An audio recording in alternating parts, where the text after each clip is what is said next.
The following presentation, Perceptions of Female College Students in Nightlife Venues Used in Focus Groups, is presented by Meredith Scannell, PhD student at Northeastern University. Sexual assault and sexual violence are a major public health problem. Nearly 1 in 5 women, or almost 22 million women, have experienced rape in a lifetime. In 2008, over 20% of violent crimes, including sexual assault, took place during leisure activities, including settings such as nightlife venues. College students are specifically vulnerable to sexual assault, with 19% experiencing sexual assault during their undergraduate years.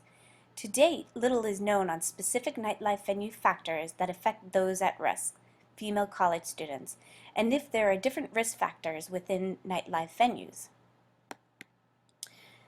Many environmental factors have also been noted in the literature that contributes to sexual violence against women. The central phenomenon is the environmental factors that increase a woman's vulnerability to sexual violence within nightlife venues. Research indicates that specific environmental factors can increase sexual violence against women. The research question that will guide this presentation and proposed study is, what are college female students' perceptions in nightlife venues when the owner of the venue is male or female? The purpose of this study is to explore the perceptions of female college students in both male and female-owned nightlife venues through focus groups. The goal is to gain a better understanding of the perceptions of women most vulnerable to sexual violence and to determine if differences exist when the owner of the nightlife venue is female or when the owner of the nightlife venue is male. One major influence on sexual aggression and violence against women in nightlife venues are the behaviors of men and women that perpetuate this, one of which are the social norms present in nightlife venues that support sexual aggressive behaviors. Social norms in nightlife venues are displayed and perceived differently from other social environments. These social norms are seen in males within nightlife venues who display sexual aggressive behaviors and take risks they normally would not in other situations or environment. Men become sexual predators, and the environment becomes a convenient guise for deviant behaviors that are often unnoticed and unpunished. Additionally, the nightlife venues, women accept and expect these behaviors, thereby perpetuating a social norm of sexual aggression and violence against women. There are specific environmental factors that contribute to sexual violence against women. Large open layouts contribute to male predatory tactics, whereby it enables men to gather in groups and watch women and select targets. Encouragement of excessive alcohol consumption by women, such as through ladies' night or ladies' drink specials, have actually been shown to lead to impaired judgment and increased sexual violence. Disc jockeys also, in clubs, have a large influence on sexual aggression, as they can directly enhance drinking by announcing drink specials or boost sexualization by encouraging women to dance on stage or perform certain revealing sexual acts. They can also change the mood of the environment by selecting music that promotes aggression. Additionally, overcrowding leads to men in close contact with women, allowing for purposeful acts of sexual aggression. Other environmental factors that contribute to sexual aggression is the sexualization seen among employees that are females. Waitresses wearing revealing uniforms or minimal clothing often attract predatory responses from men, thereby contributing to sexual aggression. The lack of involvement by security has additional influences on sexual aggression within nightlife venues. Security, often who are men, will set the standards for what is allowable behavior in nightlife venues. If security is lax or ineffective due to overcrowding, then sexual violence can perpetuate. One major reason men go to nightlife venues is to seek sexual partners. When drinking alcohol, men become more aggressive sexually. Misperceptions of women responding to male advances as sexual interest increases as alcohol is consumed. During this period of intoxication, women will perceive men as being friendly, but men will often perceive the women as being sexually interested. Sexual aggression is also seen as a social norm among their peers. Often the behavior of male sexual aggression occurs within and among social pairs where men are purposefully displayed acts of sexual aggression towards women for the amusement of their peers and to receive peer approval. Additionally, when males are intoxicated, they are also less likely to use condoms, thereby placing the women at additional risks of infection. There is a large body of research that has established the connection between women that drink alcohol are more likely to be sexually assaulted, including college women. College women that live on campus often engage in risky behaviors, including alcohol consumption. When an assault does occur in the setting of alcohol, there is a higher likelihood of severe victimization and a belief among these women that alcohol consumption contributed to the assault, whereby more than 40% of college women believe the victim is to blame if they are intoxicated and then raped. The concepts found in ecofeminism guide the study. The theory of ecofeminism establishes the women-nature connection and its counter-connection of male domination on the environment and women. This theoretical model fundamentally links women in the environment and the subjugation of women or the environment affecting one another. Specific examples of ecofeminism is found in examples such as farming and education, specifically in the third world countries. Farming in third world countries are seen with the vast majority of agricultural agents are male, but yet the majority of farmers are women. When the agricultural agents are male, women actually have less communication from the agents, thereby receiving less advice as well as giving less input into potential changes. Additionally, when the environmental changes, such as degradation, women are disproportionately affected because they are working there. In education in third world countries, women have less access to education and technology. The majority of school-aged children are not in school are women.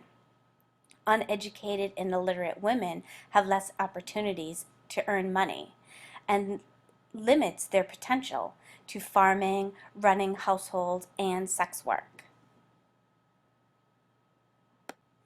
Ecofeminism concepts support the current proposed study because historically, nightlife venues are male-dominated environments, and the subjugation of women occurs within these environments.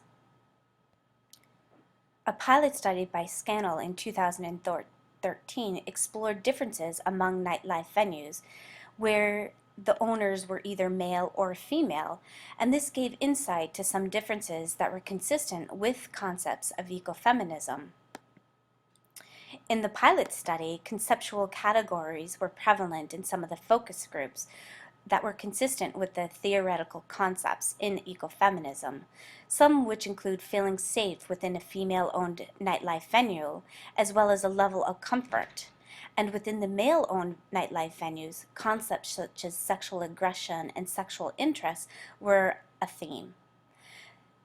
Additionally, you can see within the pictures the environmental aspects with a female-owned nightlife venue included more light and natural light, where it wasn't prevalent in the male-owned nightlife venues. However, this pilot study was limited to the participants not being representative of those with higher rates of sexual assault, and thereby this warrants further research into the college female population who are at high risk for sexual violence. The study proposed is a phenomenological study using focus groups to explore the lived experiences of college students who are more vulnerable to sexual violence in the nightlife venue environment. The focus group method was chosen so that participants would feel comfortable talking freely. It also allows for the opportunity for individuals to bounce ideas and encourage one another about their perceptions of nightlife venues, which cannot happen in a one-to-one interview. The focus groups will last between 60 and 90 minutes. The questions that help guide the discussion consist of 4 open-ended, semi-structured questions that were used in the previous study, plus 2 additional questions were added. These questions will allow the focus group freedom of having group discussion with the focus on the environment. The sample for this study will consist of a convenient sample of 8 to 10 college female students. Recruitment of participants will include detailed flyers posted on college community boards describing the study and focus group. The study will be conducted at 4 different nightlife venues, 2 male-owned and 2 female-owned. Having a focus group within the nightlife setting will immerse the individual into the culture to help elicit a rich dialogue on the specific environmental factors. A debriefing period will follow the focus group discussions. Participants will be asked to reflect on the discussion and offer their opinions or comments. Eligibility consists of female students that have experience going to nightlife venues, that are age 21 and older, and have agreed not to drink during the study. All participants will be informed that the information collected is only for research purposes and will be protected and confidential. All participants will be quoted using pseudonyms. All data collection with the focus groups will be with an audio tape. Audio tape is the preferred method of data collection to maintain a level of confidentiality that a videotaping cannot provide. To assist with the content of the audio, detailed notes will be taken to avoid issues where the audio tape is inaudible or if multiple participants are speaking at the same time. All audio tapes and notes will be kept in a double-locked secured file cabinet with access only available to the principal investigator. Data analysis will be done using DragonSpeak, where all audio tapes will be transcribed. The principal investigator notes will help verify accuracy of audio transcription and insist when audio taping was incomplete. Conceptual categories will be identified and developed into operational themes by coding. Data will be analyzed until saturation is reached. IRB approval will be obtained through Northeastern prior to recruiting focus group participants. Potential ethical considerations, including exposing individuals to potential sexual aggressive environment. All participants will be made aware of the ability to leave the focus group at all or any times. Additionally, given the sensitive topic, the experience can be traumatic for any participant. Information will also be provided before and after the focus group on health services at the colleges, as well as free local anonymous services within the community. Nurses are often the first to encounter women who have been victims of sexual violence. They can be instrumental in sharing knowledge on environmental safety measures. Approaches to education for sexual assault victims in the medical setting typically involve post-assault care, and little attention is given to preventative measures, despite sexual violence being a major public health problem. Sexual assault preventive models need to incorporate a more public health approach that acknowledge individual and societal factors that lead to sexual assault, including reducing alcohol consumption. Nurses working with young women are in a key position to educate on the associations of alcohol and sexual assault. Patients that present to the emergency room with intoxication provide key opportunity for nurses to educate patients or implement preventative measures to help reduce the risk of sexual violence against women. A list of references are provided for more information. Thank you for your attention.